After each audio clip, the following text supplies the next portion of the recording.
is the very first virtual lecture series Innovation live from the University of Jena. A warm welcome, and now I have to cheat a little.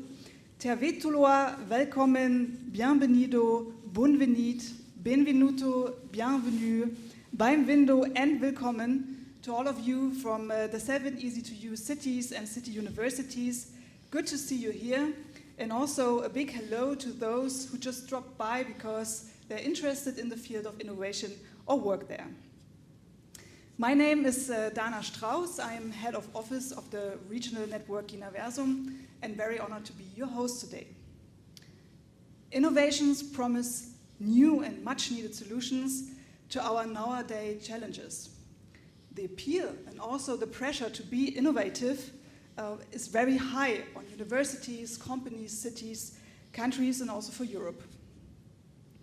Innovation, the word is derived from Latin, innovare, it means renewal. We seek renewal of our ways of thinking and doing things. We look for new angles to come up with something that didn't exist before and has the potential to change the world. The question is, can we actually fabricate and predict innovations? We, as a European, also local alliance, thought about how we can encourage a broad discourse on innovation, how we can give voice to different stakeholders, different thoughts and different stories, from academic research to experiences of entrepreneurs. And we also thought about how we can elevate the different meanings of the word innovation, from social to technological innovations, from incremental to disruptive ones. One of the things we came up with is this lecture series. During the next 3 years, we will release, or the EC2U consortium will release a new episode every 6 months. Each time with a different expert, with a different emphasis, and each time from a different EC2U location. From Poitiers, Pavia, Iași, Coimbra, Salamanca, Turku, and today from Jena. The lecture series itself is part of the project Research and Innovation for Cities and Citizens. The aim of the project is to strengthen the pan-European knowledge ecosystem. What that means, on the bottom line, is that we can only be successful in creating a democratic and sustainable future if we create it together. Research, education, innovation, and service to society are the backbones or the pillars of that knowledge ecosystem. We have to respect the inherent ways the spheres of academia, the industry, and the city municipalities approach those pillars. And at the same time, we really have to try ways to collaborate and co-create together. Today, we kick off the virtual lecture series with a very distinguished and brilliant speaker, Uwe Cantner. Uwe Cantner is Professor of Economics and the Vice President of Young Researchers and Diversity Management of the University of Jena. He is also, and that is why we couldn't wish for any better one to start off the lecture series, the chairman of the Expert Commission on Research and Innovation of the German federal government. As this is a Zoom webinar, you are all invited and technically empowered to ask your questions directly to Uwe Cantner in the Q&A box at the bottom of your screen, where you can also upvote questions raised by other participants. Uwe Cantner will today speak about innovation, so important but hard to predict, or on how to outsmart uncertainty. Uwe, the floor on the screen is yours. Thank you for being here. Yeah, good afternoon and hello to everybody at the screens and video screens all over Europe, maybe even beyond. I'm looking forward to be in contact with you in the next 1 hour on the topic of innovation, although I do not see you, but nevertheless we can talk to each other. I'm grateful to the organizers of EC2U to invite me to give a load in this lecture series. I'm even more grateful that it is a topic out of innovation, a research field which now occupied me for about 30 years, starting mid of the 1980s.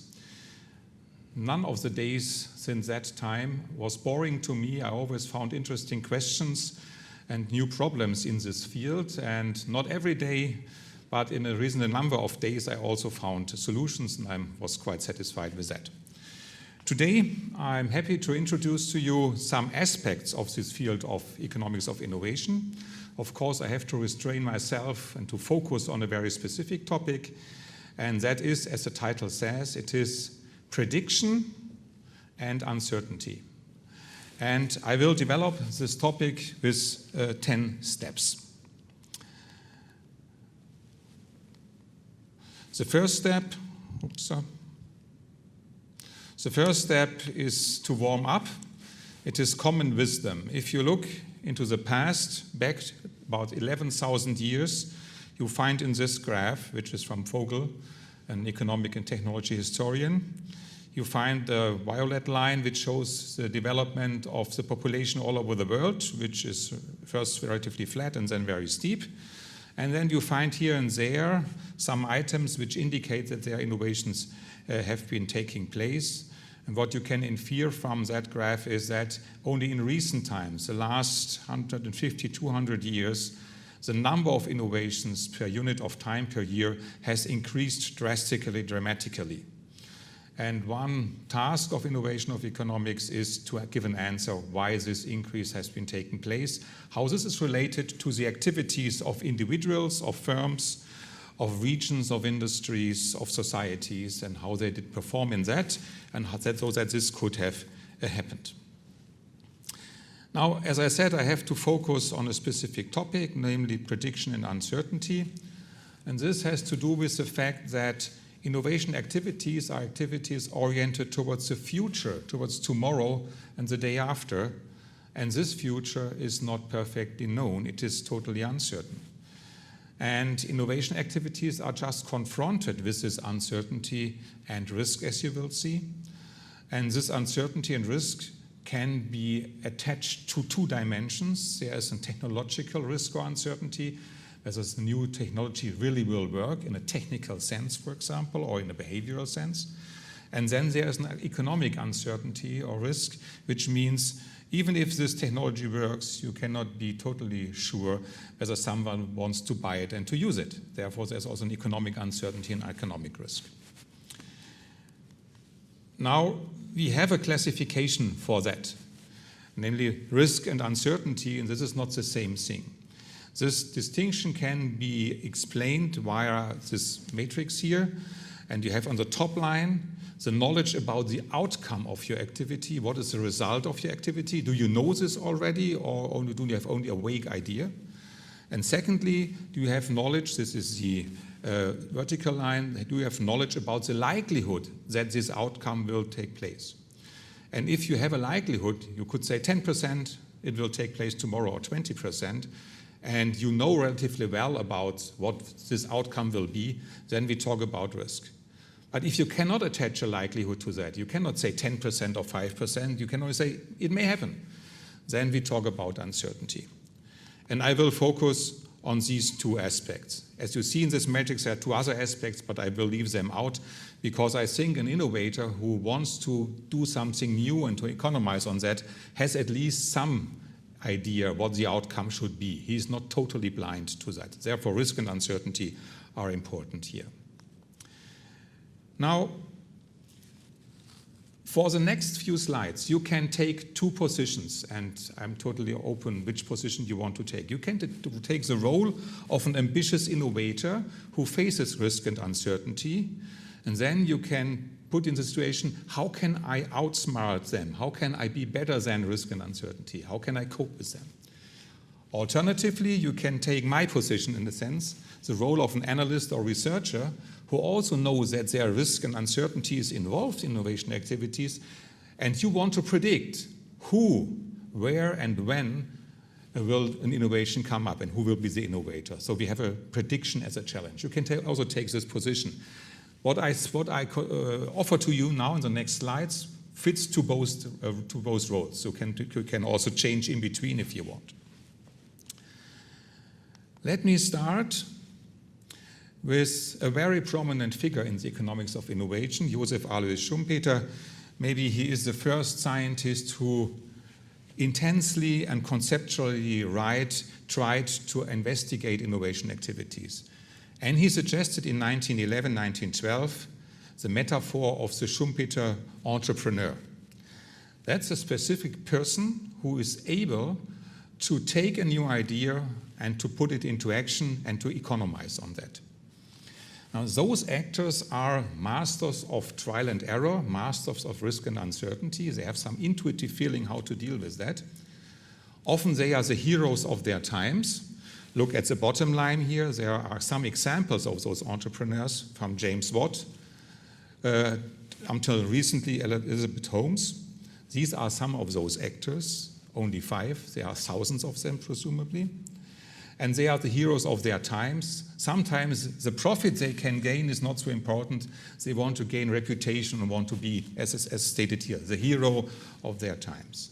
Sometimes they are geniuses and they have exceptional personalities, exaggerating personalities, and what is important, they have superior abilities to transform an idea into an economic result.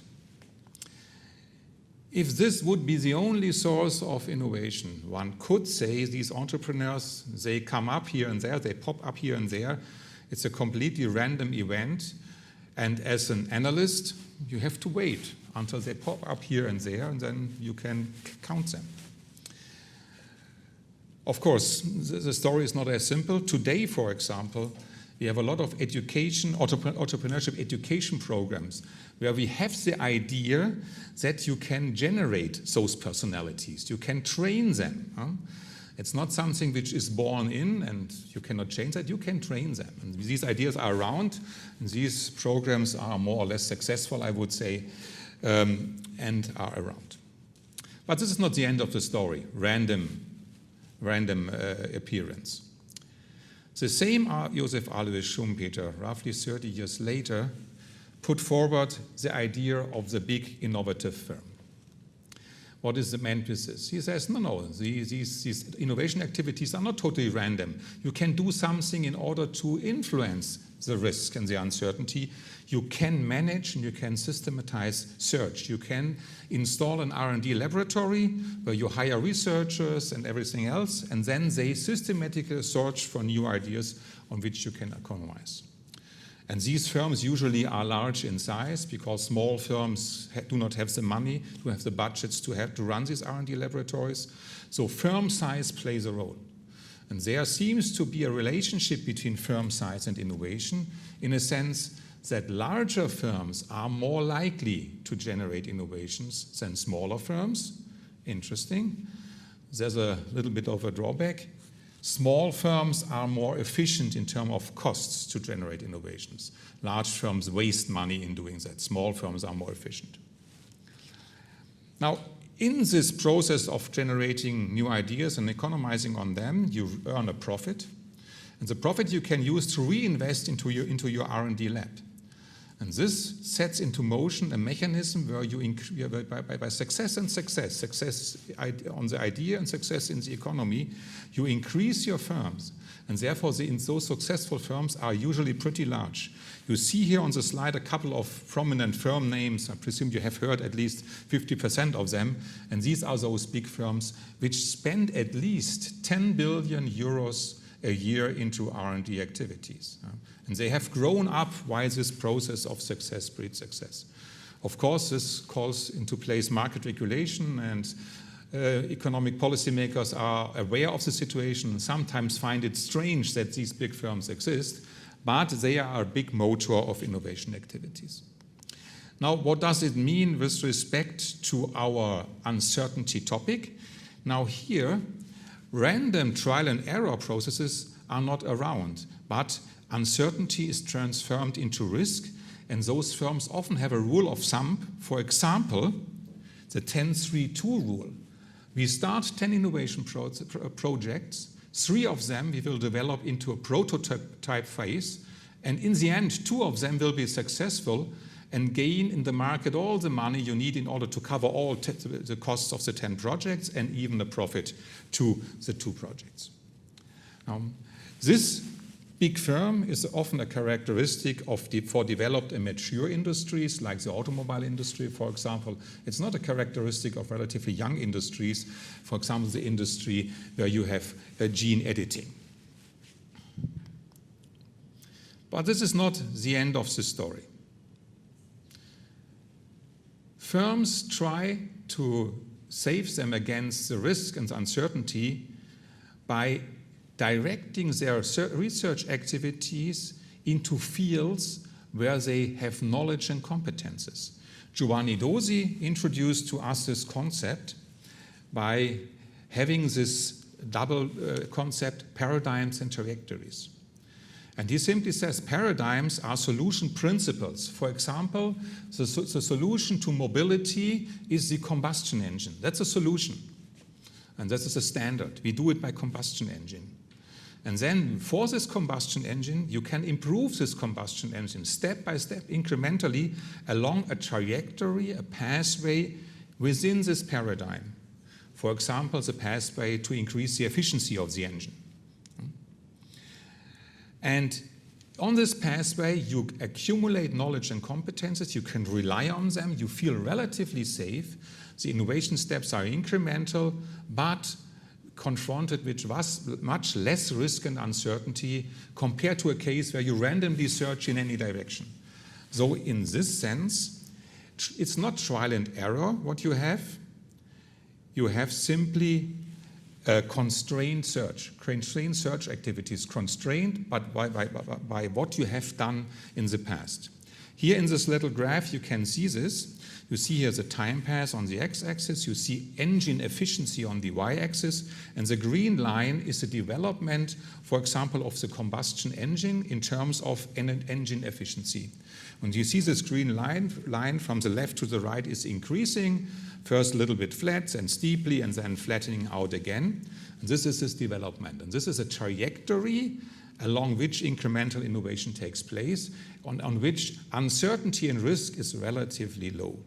Of course, sometimes you have to leave that trajectory and you have to jump to another trajectory, for example, for electrical engines quite recently.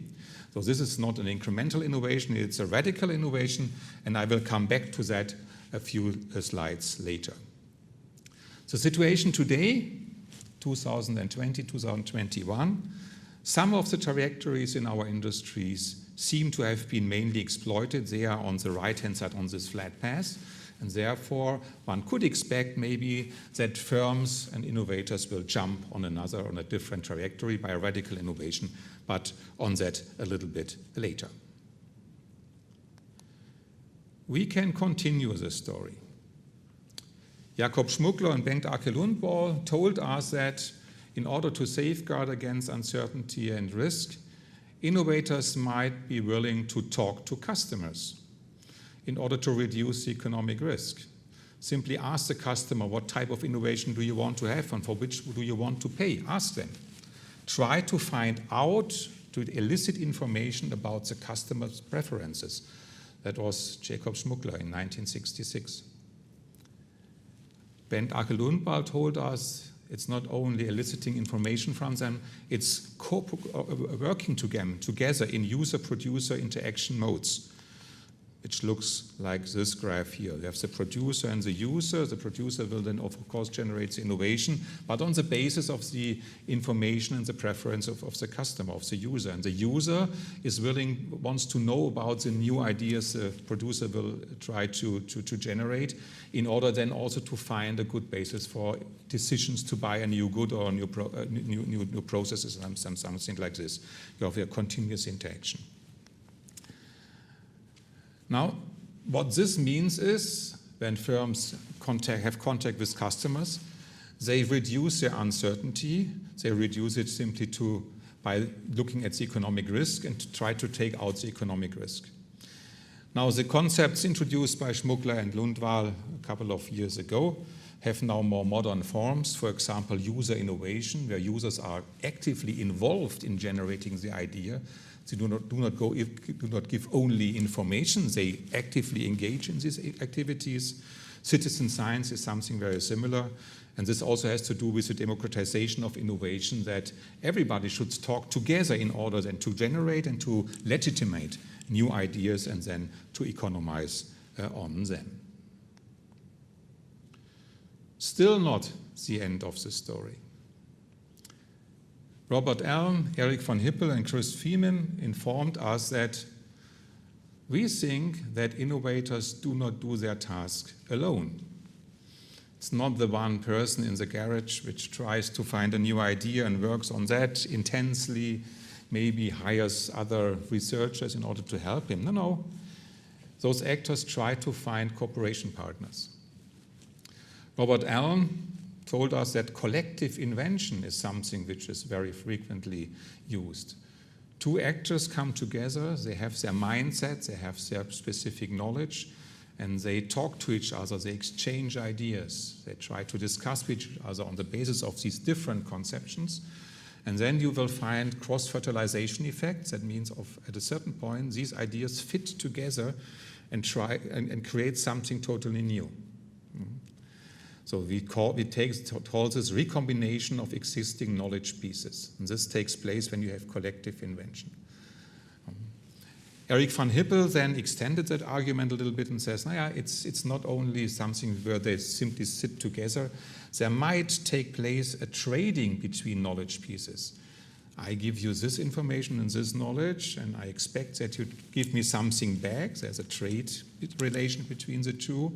And on this basis, we cooperate, and then we generate new ideas, and then we economize on them. And Chris Freeman extended that idea of a bilateral connections to the concept of network of innovators. Now here, for example, you have a graph of a network of innovators. It belongs to the city of Jena, the city I come from. This network consists of nodes, of these dots. These are the actors. And then there are lines, connecting lines between these actors. And that means they have cooperated on some new idea. The bolder these lines, the more connections, the more interactions those two actors have. And then you see here that, of course, this network has a structure. You see actors which are more at the core. You see actors which are more at the periphery. The size of the node tells you how many innovation projects are going on within this actor. And of course, here the university, the firm of Zeiss, which are major players in Jena, they have very thick nodes, whereas other players, sometimes individuals, have very small nodes. And out of these network structures, you can infer how successful those actors are now with their innovations in terms of economic success, in terms also of innovative success. Now, that means that innovation more and more does not take place in isolation. Each innovator is isolated. No.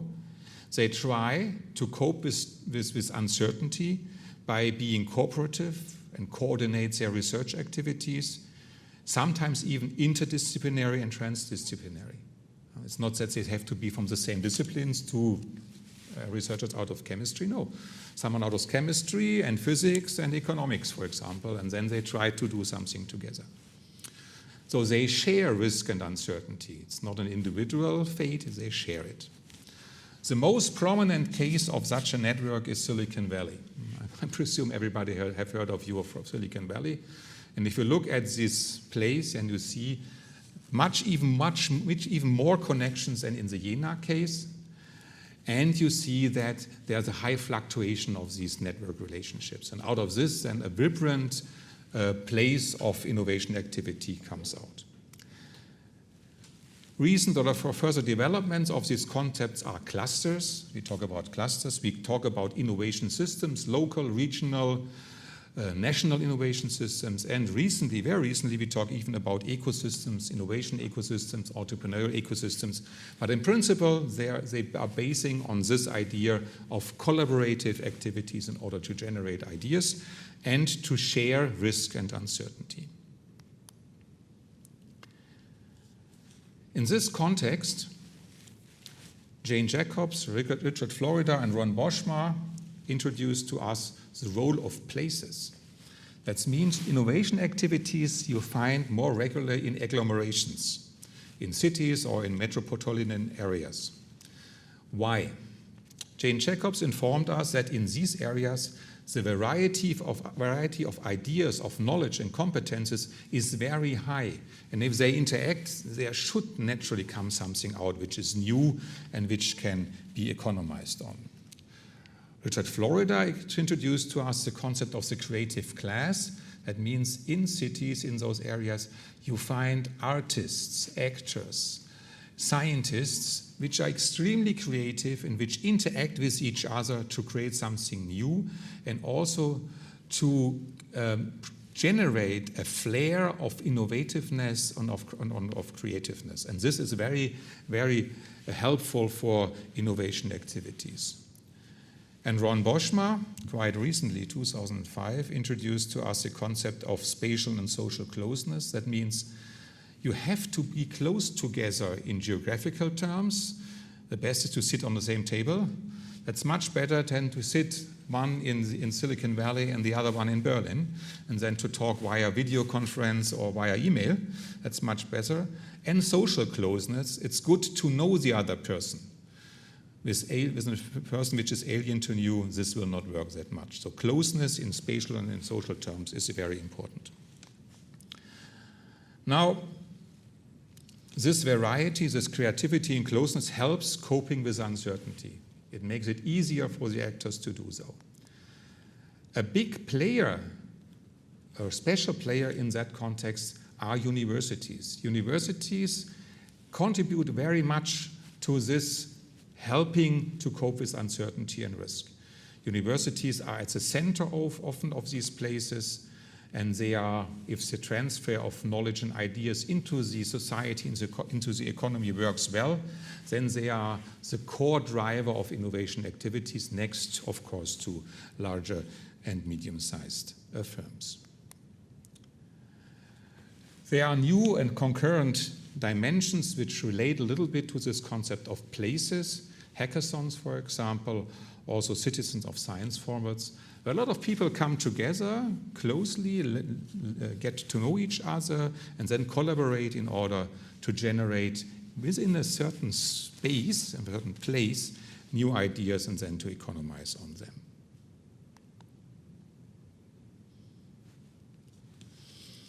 When you talk about innovation and innovation systems all over the world, you cannot neglect the influence of research and innovation policies. Policymakers play a non-marginal role in this context.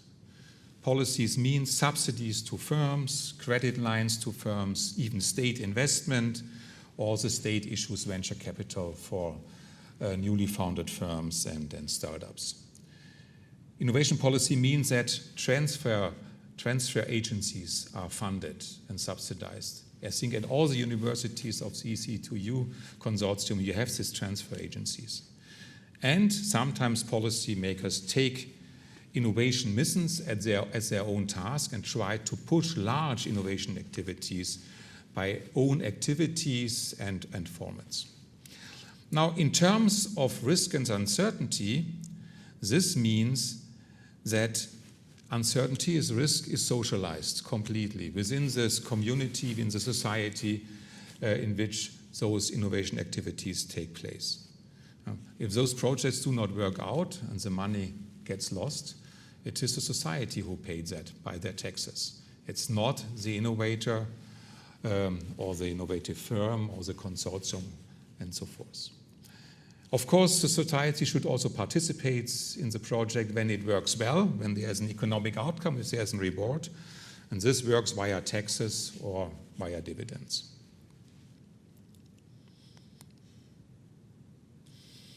Last not least, the story so far looks very nice. Innovators have certain means and measures to cope with uncertainty and with risk. And it should be a very nice way into the future to rely on these measures and circumstances and conditions. However, we have to be aware that innovations are not per se good. They are not per se welfare enhancing. I think you're all aware of the great societal challenges, the risks we run with climate, environment, with health, social inequalities, and so on and so forth. And these developments are certainly to some degree also caused by the innovations we generated in the past. And therefore, by all their beneficial consequences, they have also some detrimental consequences. And we become aware of that. And now we know we have to change our technologies, we have to change our behavior. And the question is, how can we do that? And for that, we need a new type of policy which is able to take account of the big uncertainties and the big risk involved in these dramatic changes. Now, I come back to the slide, to the graph I had before, and here you see that the jump from one trajectory to the other trajectory, and you see here the earlier trajectory was environmentally unfriendly, and the new trajectory is environmentally friendly. This jump is a radical innovation. It changes our complete mindset, our complete behavior. It depreciates a lot of things we have done in the past. Investments, knowledge packages, knowledge stocks, and so on and so forth. And this is highly risky, and actors are not really willing to go into that. And therefore, this new policy type is asked for. And that means this policy type has to be designed in a way to escape the lock-in into our current technologies and behaviors. We need new radical innovations, new radical technologies, and we need new ways of life, which you may call social innovations, a topic which came up relatively recently. There are policy means around how to do that, and they are designed in order to getting to grips this uncertainty. State interventions via special agencies are the way to go, and these agencies have even to think the unthinkable. They have to think about solutions you cannot think already today, or still today, and they have to engage into that. And those agencies are DARPA in the US, or UK ARPA in the UK, GD initiatives in France, or the German Sprint agency, which was set up quite recently. These are big enterprises which are running this now, and we all have to look forward how those enterprises are able to cope with the uncertainty and the risk involved in this project, how willing societies are to accept a failure rate of 80 or 90% of the budgets. But if these 10% which are successful, if they make the story right, then we are all hopefully on a good way. In this sense, thank you very much for your attention. Questions, remarks, criticism are very much welcome. Thank you very much, Uwe. In the best sense of the word, I felt like we were on an intellectually inspiring sightseeing tour through the variables of innovation. And you threw us out of the bus when we talked about what are the challenges today, the big new task and the big risk and uncertainties that are connected to it. If you haven't already done so, it's now time to get your questions rolling. While you do that and type in your questions, and I'm sure you have one or two of them. I will start our Q&A session. Beside this lecture series that we have now, another project that we will launch is a publication called Recipes of Innovation. So what would be your 3 top ingredients of innovation? Okay, top ingredients, 3 of them. They have to be parsimonious. But let's say the first one is the actors have to have the incentives to engage in innovation activities. This incentive could be the profit motive. That's a very basic economic motive. But it could also be the motive of doing something societally helpful. So it's not only the economic profit. You cannot say it's a societal profit I want to generate. And both is acceptable and both is well.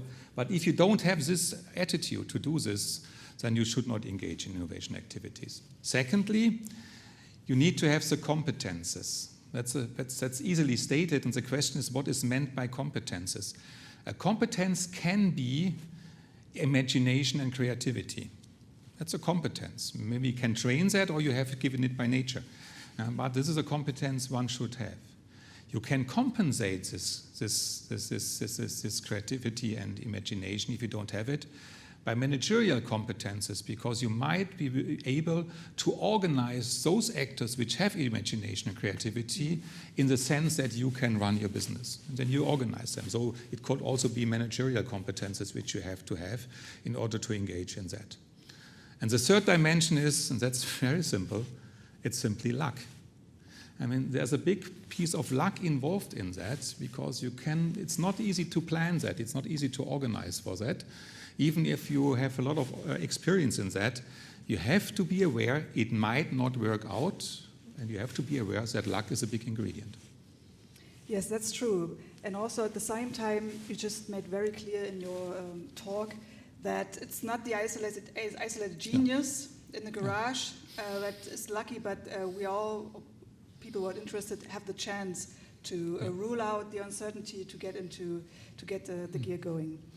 So now I will ask our directors, because we are not alone here today at the University of Jena, and I will switch to our very important people here, our two directors, Magdalena Voll and Eleonore Roderfeld, who will be the host of the chat questions. Hello, Magdalena. What do you have for us? Or for Uwe Cantner? Hello, Eleonore. Well, we have some questions. Thank you for that, and welcome also from our side here, from the backstage part of this session today. So do you want to start with the first question, Eleonora?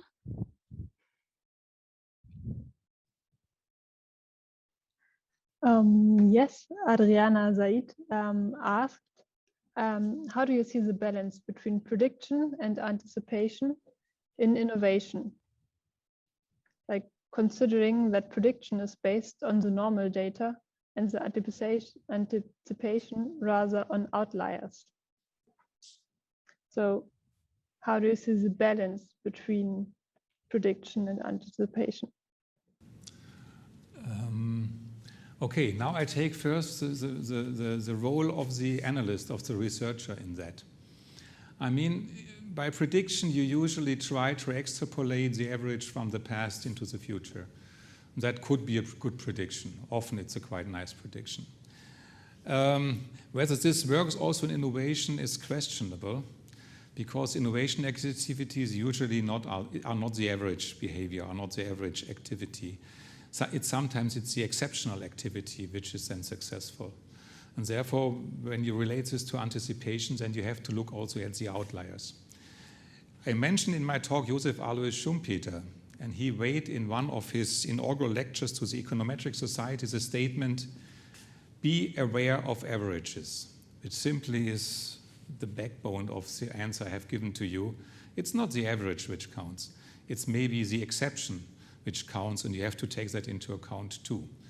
In our research, we have measures and indicators which try to take that into account, where we deliberately deviate from the average, and we look at the frontier of activities. And the frontier might be very much different from the average. And this is helpful, and I think in a lot of cases it helps us to make the prediction a little bit better. Of course, not perfect. Yeah, that was the first question. Thank you, Adriana, and many greetings to Yash. Yeah, Magdalena, you have another question for us. Well, yes, another interesting question was, on which other field do you see the tendency of democratization of innovation? So on which fields does this take part? Or, yeah. Let's say in the economics of innovation, the topic of democratization of innovation is not the hype topic, I would say. I mean, there are a lot of other problems which have to be solved before. But if you look into the other social sciences, in sociology, but also political sciences, then more and more out of the criticism of the economic model to innovation activities, came up the question of how can you involve the society more in those innovation processes. From an economic model, this is not so easy to do. But I think that there are very simple examples. For example, if you look at your own software budget year after year, and then at a certain time you are forced to buy the new update. Otherwise, you are out of the system, you do not get service and so forth, and so forth. I think then you are forced to buy the new. And I think this is not compatible to the freedom of choice. And then naturally the question comes up, where is the democratization of innovation? Because there should also be a way to survive and to get service with an old technology. This is one example. There was once a nice experimental study by a colleague of mine at the Technical University in Dresden, which is 150 kilometers here from the east. And he made an experiment on whether students, in this case, were willing, or how is their willingness to pay for a new software edition. And this willingness of pay was very, very low. They did not like that. They wanted more or less to stay with the old technology, at least a little bit longer. Therefore, this is a big topic in other disciplines, but I presume that over time also the economists cannot evade this question and then should find an answer. Is that also true of the analysis of social entrepreneurship? Is that a topic within your field of study expertise? Yeah, the social entrepreneurship is a topic there.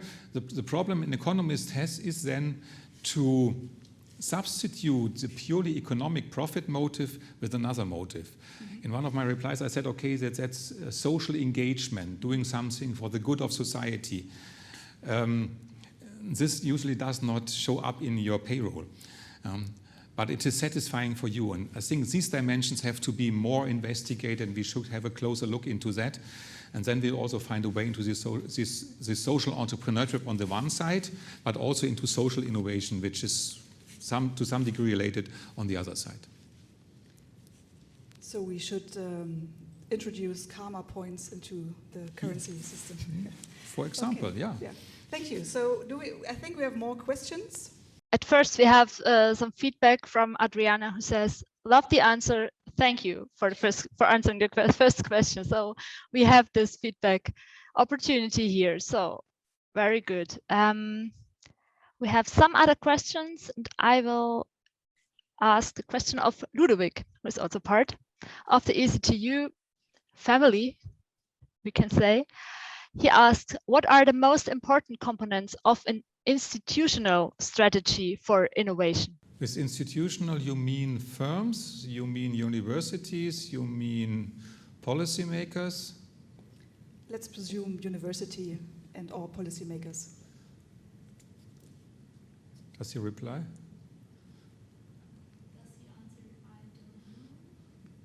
Yes, university. Universities. Naja, let's say the topic of innovation, in the sense that new ideas should contribute to the economic success. This idea is relatively new to universities, which traditionally do research without any economic target or objective, and they do teaching.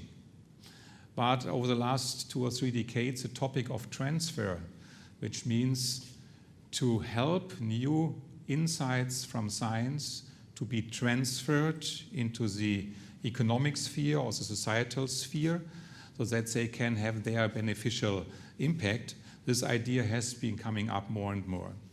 There are universities which even have strategies on how to organize this transfer. In Germany, at least, I don't know how the situation is in other European countries. In Germany, for example, the technical universities, which are dominated by engineering sciences, they really have those strategies. They often have even a vice president on transfer in order to organize these activities.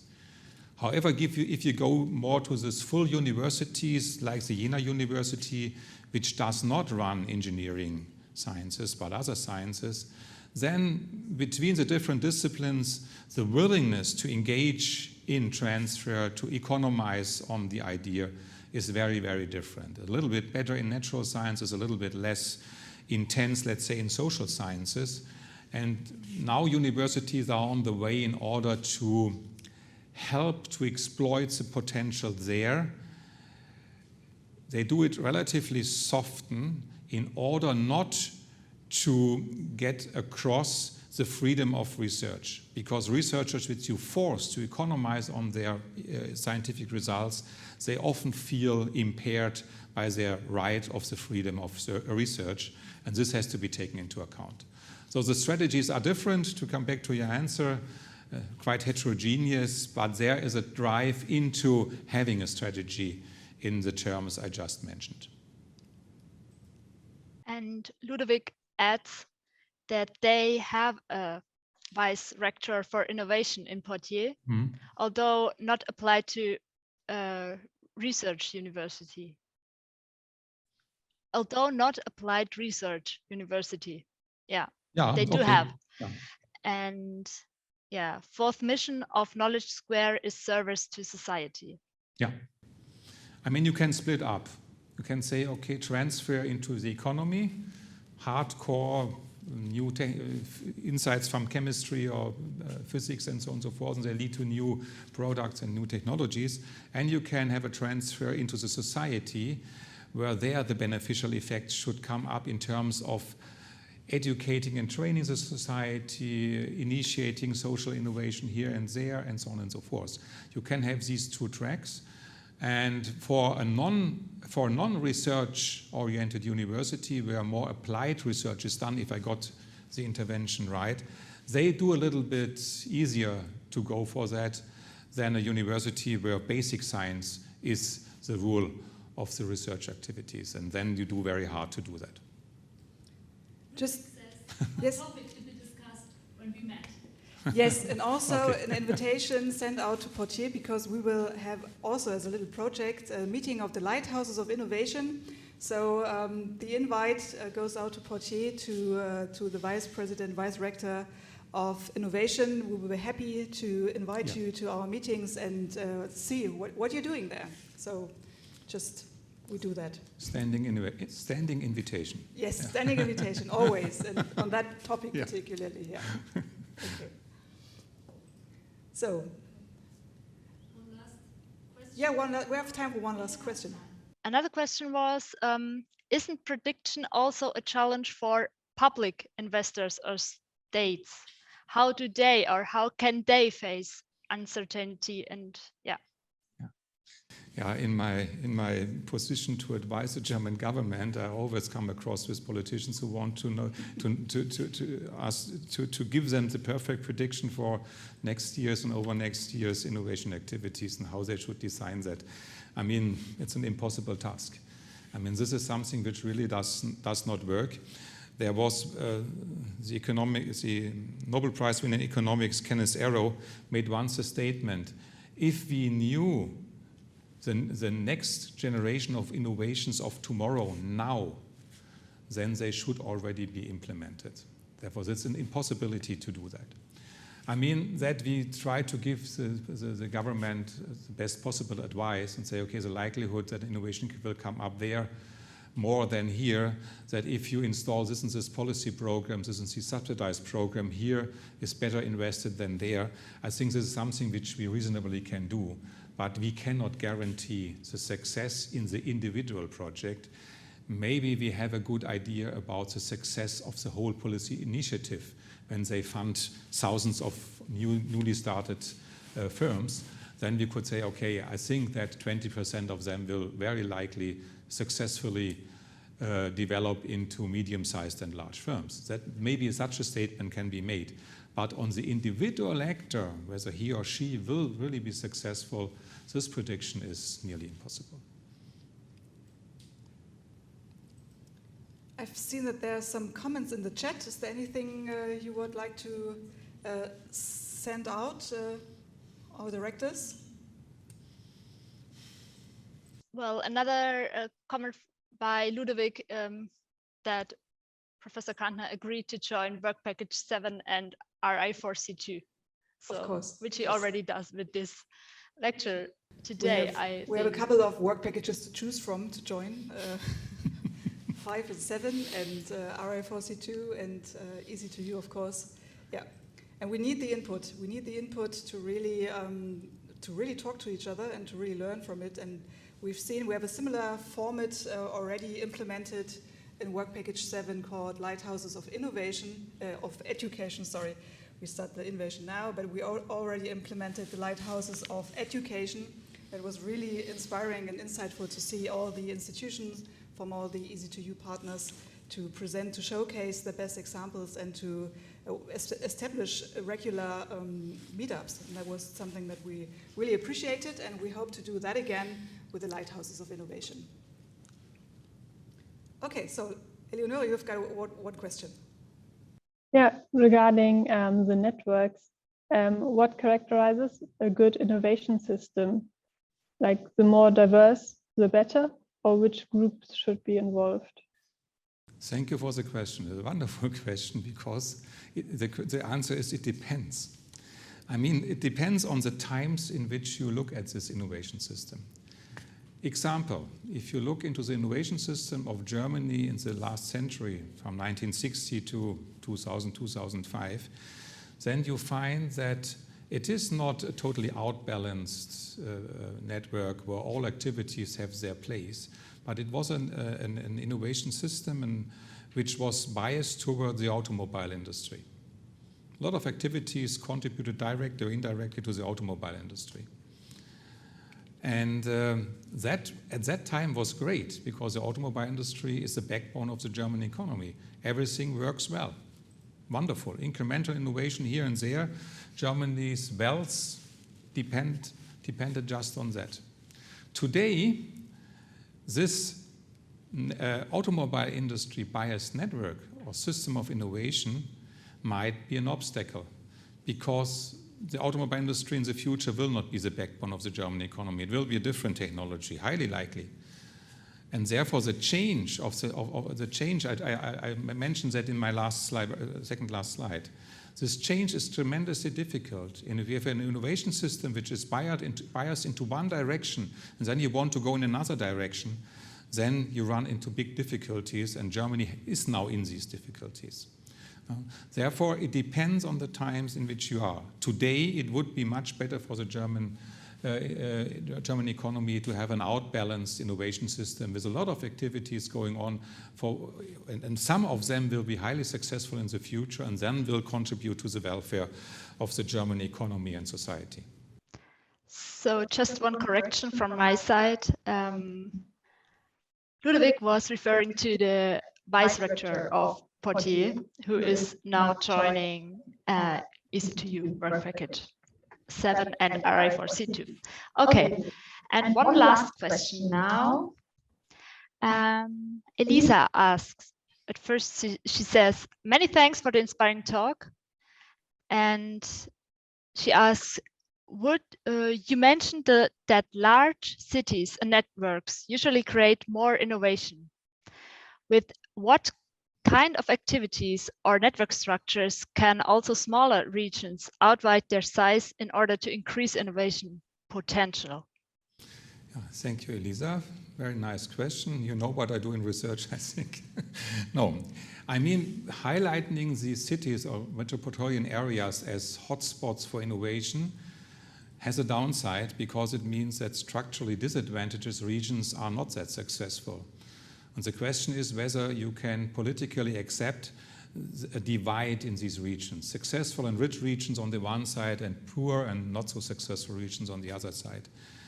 And at least in Germany, the discussion is really going to the direction also to enable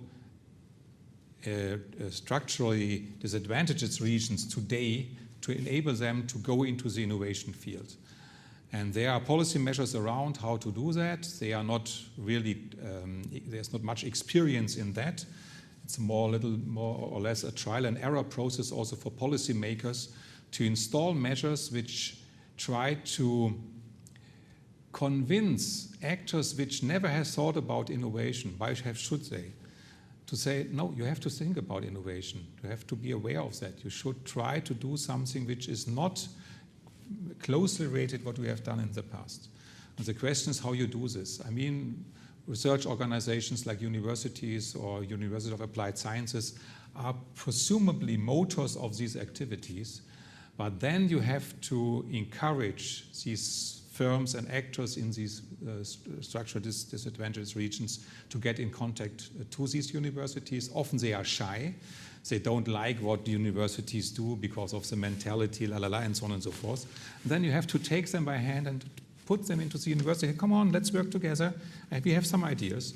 And the ministry and the policymakers now hope that it will work out. Accidentally, I'm very close in those processes, and I'm also looking forward to what happens and how this taking by hand will work out in the future. But an important question, and the policymakers were sensitive enough to take it on board. I think also projects and alliances like EC2U will help to raise awareness, because we have that on our agenda very, very far atop, and we will definitely do something, projects to get people involved and to raise awareness to the topic of entrepreneurship and innovation. Yes, okay. So I think we have 2 minutes left, 3 minutes, and we will use that time, of course, first of all, to thank Uwe Cantner for kicking off our lecture series. And I would like to thank the wonderful woman in the back office, the two directors here. Thank you, Magdalena and Eleonore. And of course, I want to thank all of you for your time and your interest. And I hope that we will meet again in 6 months during the next episode of our lecture series. And we will have one more slide for you to give your feedback. You will see a little QR code and also the link in the chat. Give us your feedback so that we can put the lecture series on the right track, that we deal with the topic that you are interested in and get all the relevant people on board. So thank you very much, and goodbye from Jena.